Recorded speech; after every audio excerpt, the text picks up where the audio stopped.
Hello and welcome to another video on nerve sheath tumors, and this time we'll be talking about neurofibroma. It's going to be a diagram summary in under 15 minutes with relevance to Viva Voice and MCQ questions.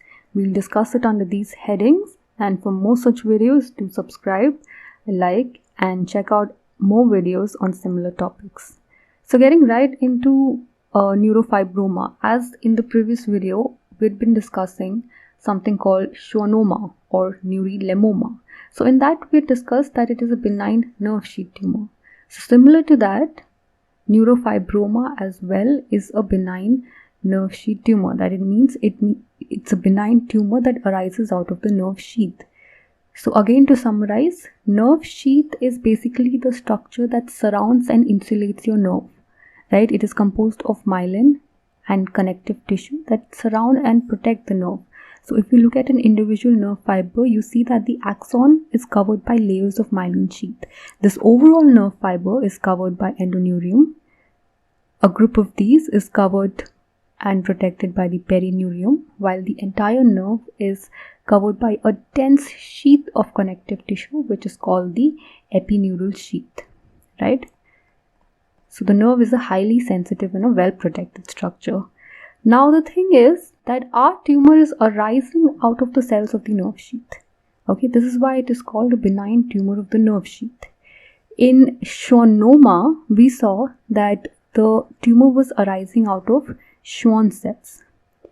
But in neurofibroma, you see that it is an admixture of many varieties of cells, right? When you look at a section of the tumor, you don't only see Schwann cells, you also see fibroblasts, you also see perineural cells, you also demonstrate mast cells, right?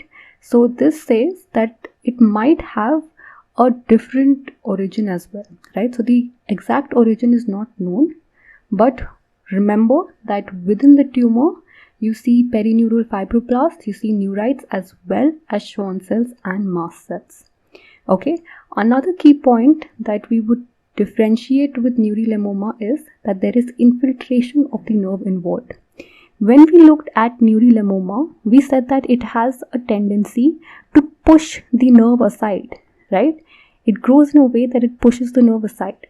But neurofibroma has a tendency to infiltrate the nerve, right? So you can see it has infiltrated the nerve as in comparison to neurofibroma. So these were the basic things.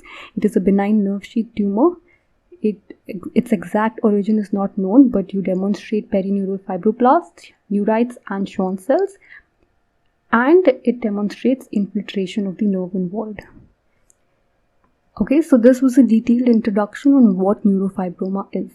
Now coming to the clinical types, it might either present as a solitary nodular tumor, as you see here on the maxillary gingiva. It could be associated with a genetic condition such as neurofibromatosis. It could be a plexiform variant where it involves multiple nerve fascicles and fibers. It could be elephantiatic where you have a large pendulous mass, as well as cutaneous, which is the most common variant. Okay, it is seen involving the nerves of the skin. So let's start by talking about how a solitary nodule would present to us. In the clinical presentation, the solitary tumors, especially of the skin, are the most common in young adults. They present as slow-growing, soft, painless lesions, okay? This is typical of a benign tumor. It is slow-growing and it is painless. They vary in size. They might be small papules, or they could be a bigger nodule, or they could be even larger masses. When you see them in certain locations or in certain sizes, they could also present you symptoms of tingling, numbness and paresthesia. The most common site of involvement is the skin, especially in the trunk, face and extremities. In the oral cavity, again, they appear as discrete nodules. They are non-ulcerated. As you can see here, there's a nodule present on the gingiva as well as the alveolar mucosa. The common sites are the tongue, the buccal mucosa, palate, alveolar ridge. It might also occur centrally within the bone. Okay, so here it appears as a radiolucency which is well demarcated, more commonly involved with mandible and with the mandibular nerve. Okay, in neurofibromatosis, which I'll tell you in a bit, it is seen on the tongue. Before going to neurofibromatosis, let's talk about the histology, right? So the solitary neurofibroma, it is usually a well circumscribed lesion when proliferation occurs within the perineurium of the nerve. When it goes outside of that, it tends to blend with the adjacent connective tissue. Okay, so this is again relevant to the point where it tends to infiltrate the perineurium. Apart from that, the main histological feature is, as we've seen in neurofibroma, there is a proliferation of spindle-shaped cells with a wavy nuclei, right? So all over this, you see spindle-shaped cells. The more obvious feature is wavy nuclei. Even when you look at the collagen, it appears to give you a shredded carrot appearance, right? Shredded carrot appearance and wavy nuclei. These are the two characteristic patterns. There is delicate intertwining connective tissue fibrils. There's also associated delicate collagen bundles and myxoid matrix. You see mast cells commonly, right? So you have the presence of different mast cells, which are the inflammatory component, and sometimes you could also see melanocytes. So if this is a normal nerve sheath tumor, this is how neurofibroma would look. You have Schwann cells that are proliferating, you have collagen fibrils, you have fibroblasts, as well as you see all of these structures trying to invade out of the perineurium. You also see mast cells. Now, before moving forward from here, I want to go back to the first slide where we talked a little bit about a condition that neurofibroma is associated with. Okay, so to remind you, it is associated with neurofibromatosis, and neurofibromatosis type 1 associated with neurofibroma is called von Recklinghausen disease. Okay, so it is very vital when we talk about neurofibroma to also talk about neurofibromatosis. Now, neurofibromatosis is basically an autosomal dominant inherited condition, or it might also be a result of spontaneous mutation, where you see a mutation in the NF1 gene, okay, and this codes for a tumor suppressor protein called neurofibrin, right? So there is a mutation in this gene.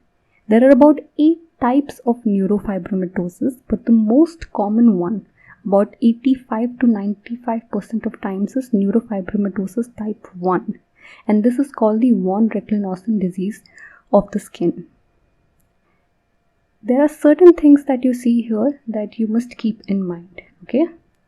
What you see here are multiple neurofibromas, 2 or more, which are present on the skin, okay? They might be small in size, or they might be larger nodules or even pendular masses, which resemble the elephantiatic neurofibromatosis. There will be pigmented spots on the skin, so these are called the café-oloid macules. Right, these are pigmented spots present on the skin, varying in diameter from 5 mm to 15 mm. Now, the name behind this, café-oloid, means coffee in milk, right? So this is the coffee in milk appearance. Now, notice one thing, when you look at its border, it is smooth, okay, and this is called the coast of California appearance, okay, because the coast of California is also smooth. There's another condition where you see café-oloid macules, and that is fibrous dysplasia of bone, right? You see café-oloid pigmentation even in fibrous dysplasia of the bone, but there the edge is not smooth, okay? It would be ragged, and that is called the coast of Maine. Further, now we have talked about multiple neurofibromas, we have talked about pigmentation. You also see freckling in some folding areas of the skin. So here you see, this is the axilla, this is the hand. Here you see certain freckling. This is also called the crow's sign. Apart from that, you see something which is called the Lischk nodules, which is sort of brown translucent spots that you see on the iris of the eye. Okay, this is why it is called the iris hematoma. These are not very pathologic. They do not have a great implication. You also see something called the optic glioma. Glioma is basically a tumor arising from glial cells in the nervous system. And they occur in relation to the optic nerve. There's another feature which is the plexiform variant. Now the plexiform neurofibromatosis, it is basically when the neurofibroma occurs in relation to multiple nerves or larger nerves, and here you have a knotted appearance of the lesion. So that is a plexiform variant, and this is pathognomic of neurofibromatosis. Now, to add a last point in this, if the patient has 2 or more of these symptoms, he is diagnosed with neurofibromatosis. So again, going over this, there were multiple neurofibromas, pigmented spots, freckling in the axilla, lich nodules, and optic gliomas that we talked about. Coming to the management of neurofibroma and neurofibromatosis, there is a non-specific therapy. It mainly involves prevention and management of the complications. In certain facial neurofibromas, they can be removed for cosmetic purposes, and neurofibromatosis is especially important because of its tendency for malignant transformation. About 5% of the cases of neurofibromatosis, they go on to become malignant peripheral nerve sheath tumor, otherwise known as neurofibrosarcoma. Okay. Before concluding the video, I have 2 questions for you, which are: what kind of cafe oloid spots do you see in neurofibroma? Is it the coast of California or is it the coast of Maine? And what is the crow's sign? So to conclude the video, we talked about neurofibroma. It is a benign nerve sheath tumor which arises from perineural fibroblast and Schwann cells. You can also demonstrate neurites and mast cells. The clinical variants, we talked about the solitary lesions, and then we also talked in association with a genetic condition called neurofibromatosis. Neurofibromatosis 1, being the most common, is also called von Recklinghausen disease. We talked about the histopathology. We also talked about the treatment and prognosis. So with this, we come to the end of the video. I hope you enjoyed it, and I look forward to seeing you in more videos in the future. Thank you and have a good day.